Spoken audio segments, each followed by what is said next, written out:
नमस्कार, आप देख रहे हैं आज तक। मैं हूं गौरव सावंत और इस समय जो आप मेरे ठीक पीछे तस्वीरें देख रहे हैं, ये इजराइल की सेना है जो गाजा पट्टी की तरफ तेजी से आगे बढ़ रही है। आप ये भी देख सकते हैं कि ईंधन की गाड़ियों को सेना अपने साथ लेकर जा रही है। ये सेना का कॉन्वॉय लगातार प्रोटेक्शन में चल रहा है क्योंकि यहाँ कुछ इलाके अभी भी ऐसे हैं जहां खतरा इस बात का है कि हमास के आतंकवादी कहीं छिपे हो सकते हैं। ये जो गर्जना आप सुन सकते हैं, बीच बीच में जो बूम की सी आवाज आती है, ये जैसे ये आवाज मेरे पीछे से आई, ये बिल्कुल पीछे एक गन पोजीशन है, आर्टिलरी गन पोजीशन है इजराइल की सेना की। और यहां से इनकी बहुत ही ताकतवर 155 मिलीमीटर तोपें हैं। ये गरज रही हैं लगभग लगातार और ये निशाना बना रही है गाजा पट्टी में हमास के ठिकानों को, जो अब से थोड़ी देर में मैं आपको आकाश में भी दिखाने की कोशिश करूंगा ताकि आपको इसराइल के इस मल्टी डायमेंशनल वॉरफेयर के बारे में कुछ बता सकूं, किस तरह से टेक्नोलॉजी का इस्तेमाल किया जा रहा है। तो इस समय आकाश में इनके F-16 लड़ाकू विमान भी है।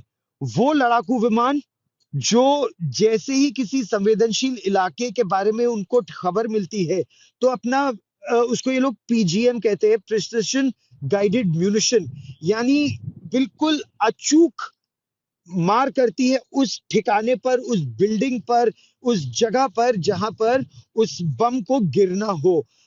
और वहां हमास के ठिकानों को पूरी तरह से ध्वस्त करने का इजराइल अभी दावा कर रहा है। और केवल आकाश से नहीं, ये देखिए, ये एक और गर्जना आपने सुनी। तो जिस सड़क पे इस समय हम हैं, ये बिल्कुल दक्षिणी छोर है इजराइल का। यहां से बस ये रेल लाइन है। रेल लाइन के बाद कुछ खुला इलाका, कुछ सेटलमेंट्स वहां पर है और उसके बाद गाजा पट्टी शुरू हो जाती है। जो हमास के आतंकवादी आए थे वो इसी रास्ते से आए थे और बहुत उसके बारे में सुनकर, सोचकर, जानकर बहुत आघात भी पहुंचता है। क्योंकि आप ये सोचिए कि इजराइल ने वहां जो उनकी फेंस थी उस पे उनके कैमरे भी लगे रहते हैं, उस पे उनका अर्ली वार्निंग सिस्टम भी लगा रहता है, लेकिन वो क्यों नहीं काम किया? या फिर वो त्योहार का समय था, ज्यादातर लोग छुट्टी पर थे। एक और गर्जना आपने सुनी।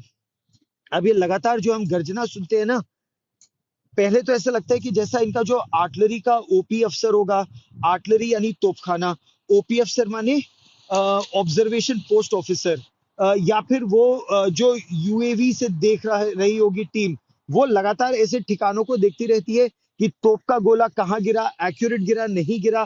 फिर वो करेक्शन देते हैं, फिर उन करेक्शन के आधार पर अगला गोला मारा जाता है और फिर निशाने को अक्वायर किया जाता है।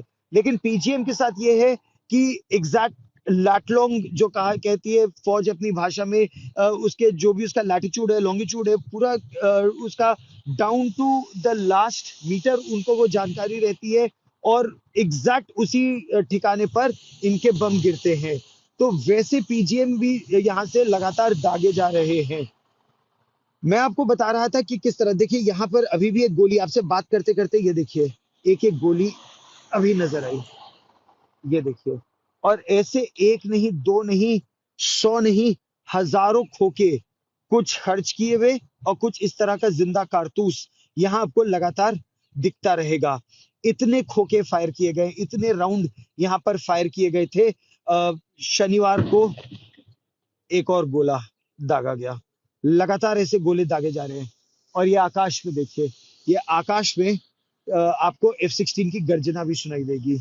और यहाँ पर ये देखिए, ये मिलिट्री मूवमेंट लगातार हो रहा है, रिजर्विस्ट्स लगातार आ रहे हैं। एक तरह से यहाँ जंग का ऐलान वो तो प्रधानमंत्री बिन्यामिन नेतन्याहू ने कर ही दिया, लेकिन उस जंग के ऐलान के अलावा जंग जारी है यहाँ पर। यहाँ मैं आपको और भी खोखे भी दिखाता रहूंगा, वो भी बताऊंगा कि इसी रास्ते से, तो वहां पर फेंस को बुलडोजर से तोड़ते हुए, बुलडोजर से फेंस को तोड़ते हुए आतंकवादी अंदर घुसे। और एक दो तीन चार नहीं, इजराइल के मुताबिक 1000 से ज्यादा आतंकवादी अंदर घुसे थे। कैसे? कई तो थे अपनी मिनी बसों में, मिनी बस हथियारों से लैस, एम्यूनिशन से लैस, ये देखिए, और वीआईपी मूवमेंट भी। नेतागण भी आ रहे हैं। अच्छा, इजराइल का झंडा हर किसी ने अपनी गाड़ी में इस समय लगा रखा है, एक तरह से ये दिखाने के लिए कि पूरा देश एकजुट है। लेकिन मैं आपको एक बात और यहाँ बता रहा था कि कैसे वो घुसे। देखिए, एक मिलिट्री कॉन्वॉय और अब यहाँ चलता जा रहा है। ये अमेरिका में निर्मित हमवी गाड़ियां हैं, और ये हमवी गाड़ियां लगातार न केवल गश्त लगा रही हैं, बल्कि एरिया डोमिनेशन कर रही हैं, बल्कि इस पूरे इलाके को पूरी तरह से अपने कब्जे में भी ले रही हैं। तो 6 की तारीख की बात मैं आपको एक बार फिर बताऊं, वो आतंकवादी कांटेदार तार जो थी, बाढ़ थी, बुलडोजर के जरिए उसको तोड़ा, कई जगह पर तोड़ा, और गाड़ियों में दंदनाते आ गए। गाड़ियां कम पड़ गई, मोटरसाइकिल पर 3-3 आतंकवादी, तीनों के हाथों में assault rifles, latest assault rifles के साथ, पूरा मैगजीन पाउचेस भरे हुए गोलियों से, जितनी गोलियां अपने साथ ला सकते थे लेकर आए। उसके अलावा पीछे गाड़ियां आ रही थी, ट्रक और मिनी बसें भर भर के आ रहे थे, जिनमें गोलियां, गोला बारूद, आरपीजी के शेल भरे हुए थे, कि अगर गोलियां खत्म हो जाए तो वापस गाजा पट्टी ना जाना पड़े, यहीं पर उनके पास रिप्लेनिशमेंट भी था। और जहां रेम में वो रॉक म्यूजिक कॉन्सर्ट हो रहा था, उस म्यूजिक कॉन्सर्ट की जगह पर तो सीधा हैंग ग्लाइडर से उतरे। हैंग ग्लाइडर से उतरने की बात, या पावर ग्लाइडर से उतरने की बात आर्मीज करती हैं, कमांडोज करते हैं, स्पेशल ऑपरेशंस के लिए इसका जिक्र होता है। सेकेंड वर्ल्ड वॉर में इसका इसका इस्तेमाल भी किया गया था, लेकिन ये केवल वर्ल्ड वॉर में नहीं, जब लो लेवल इंसर्शन आर्मीज करना चाहती है ना, रेडार की नजर से बचकर, अगर 10-12 फीट की फेंस भी है, उसके ऊपर कैमरे भी लगे, उनसे छिपकर अगर आप घुसना चाहते हैं, तो आप 1-2 किलोमीटर पहले से, 4-5 किलोमीटर पहले से पावर ग्लाइडर से टेक ऑफ कीजिए, उस बैरियर को पार कीजिए, और दूसरी तरफ अपने हथियारों से लैस आप उतर जाइए। ये जो आतंकवादी उतरे थे, जो जानकारी हमें मिली है, प्रत्यक्षदर्शियों ने जो बात बताई है, वो उतरे और मतलब वेपन्स बिल्कुल कॉक्ड उनके, दन दनाते गोली चलाते, निहत्थी भीड़ पर गोलियां चलाते। उस म्यूजिक कॉन्सर्ट की जगह पर आप ये मान के चलिए, इजराइल के मुताबिक 260 लोगों को उन्होंने मौत के घाट वहीं उतार दिया। फिर ये तो फिर भी एक लेयर के अंदर है। वहां पर जो किबुत्स है, किबुत्स यानी कम्युनिटी लिविंग, इसराइल में जहां ये लोग नियंत्रण रेखा, देखिए एक जगह और मैं आया हूं, यहाँ पर और गोलियां भी पड़ी है, ऐसी और गोलियां मैं आपको दिखा रहा हूं। एक वहां पड़ी थी, एक ये यहाँ पड़ी है, और भी अगर हम ऐसे चलते रहेंगे तो हमको यहाँ गोलियां पड़ी दिखती रहेंगी। तो जनता को उन्होंने, बेगुनाह लोगों को, निहत्थे लोगों को उन्होंने मौत के घाट उतार दिया। फिर वो कम्युनिटी लिविंग जहां करते हैं, वहां अंदर घुसे और लोगों को भून डाला, लोगों के घर में घुसे, उनको मौत के घाट उतार दिया। जिस सड़क पर अभी हम खड़े हैं, इसी सड़क से अगर आप ऐसे अंदर जाइए, तो दक्षिणी इसराइल का लगभग 30,000 की आबादी वाला वो सिद्रोत शहर आता है। सिद्रोत जो शहर है, बहुत ही अमीर लोग वहां पर आमतौर से रहते हैं। वैसे सुरक्षा के लिहाज से इसराइल में वो नियम भी है, जब आप घर बनाएंगे तो मोटी दीवारें होंगी आपकी घर की, कांच भी लगाएंगे तो मोटा कांच, एक तरह से मल्टी लेयर का वो कांच होता है, उसके आगे लोहे का जंगला भी होता है, मोटे मोटे स्टील के दरवाजे भी होते हैं, और हर घर में एक बॉम्ब रॉकेट शेल्टर या बॉम्ब शेल्टर भी होता है बचाव के लिए, क्योंकि हमास का आतंकवाद तो दशकों से इसराइल झेल ही रहा है। लेकिन वो आतंकवादी जब घुसे तो इतनी बड़ी संख्या में घुसे कि लोग, त्योहार का समय था, जैसे भारत में महाकुंभ होता है, कुंभ का मेला होता है, हजारों लाखों लोग एक ही जगह इकट्ठा होते हैं पवित्र स्नान के लिए, ऐसे ही कुंभ के मेले की तरह यहाँ जो मेला था, उसमें हजारों लोग इकट्ठा हुए थे, अपने घरों में त्योहार मना रहे थे। तो उस समय सड़कों पर गोलियां चलाते हुए, मोटरसाइकिलों पर आए गोलियां चलाते हुए हमास के आतंकवादियों ने लोगों को मौत के घाट उतारा। जिस जगह पर इस समय मैं खड़ा हूं, यहाँ पर कल तक कुछ, वो देखिए, वो एक जली हुई प्रैम आपको अभी भी दिख रही होगी। चलिए मैं आपको चलकर ही दिखाता हूँ वो जली हुई प्रैम, आप जरा निकट से भी देखिएगा, ताकि आपको भी अंदाजा हो कि आतंकवादियों ने यहाँ किया तो क्या किया। ये देखिए, ये जली हुई प्रैम आपको दिख रही है, ऐसे लोगों को मौत के घाट उतार दिया। यहाँ जली हुई गाड़ियां, ये देखिए, एक के बाद एक कई बम एक साथ यहाँ विस्फोट भी कर रहे हैं। यहाँ पर पुलिस के बैरिकेड्स है, यहाँ गाड़ियों को आग भी लगाई गई है। ये देखिए, ऐसे लोगों को यहाँ मौत के घाट उतारा। एक यहाँ कुछ देर पहले तक गाड़ी थी, उस गाड़ी में दो लाशें थी बिल्कुल चिपकी हुई एक दूसरे से।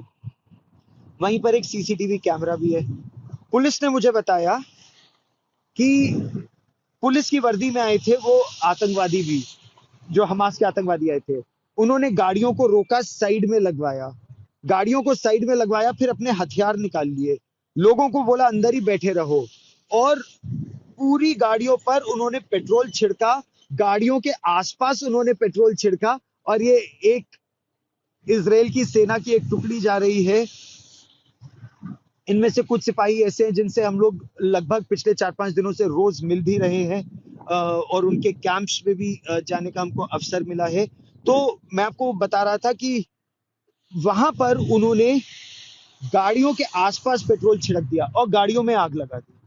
जिंदा लोग अंदर झुलस गए गाड़ियों में, ऐसी लाशें अंदर पड़ी हैं कि इजरायली लोग गाड़ियों के अंदर मरे पड़े हैं, और जिन्होंने निकलने की कोशिश की उनको हमास के आतंकवादियों ने गोली मार दी। अब ये किस तरह का अपने होमलैंड के लिए इनका युद्ध है? ये आतंक नहीं, और आतंक का घिनौना चेहरा नहीं तो और क्या है? खैर, ये देखिए अभी भी वहां पर जली हुई गाड़ियां और इतना पेट्रोल छिड़का आसपास, सड़क भी जल गई, सड़क के आसपास का पहाड़ भी थोड़ा सा यहाँ जला हुआ है। ये यहाँ की उस दिन की घटना है। बहुत वीरता भी यहाँ के लोगों ने दिखाई। निहत्थे लोग आतंकवादियों से भिड़ गए, लड़े, मारे भी गए।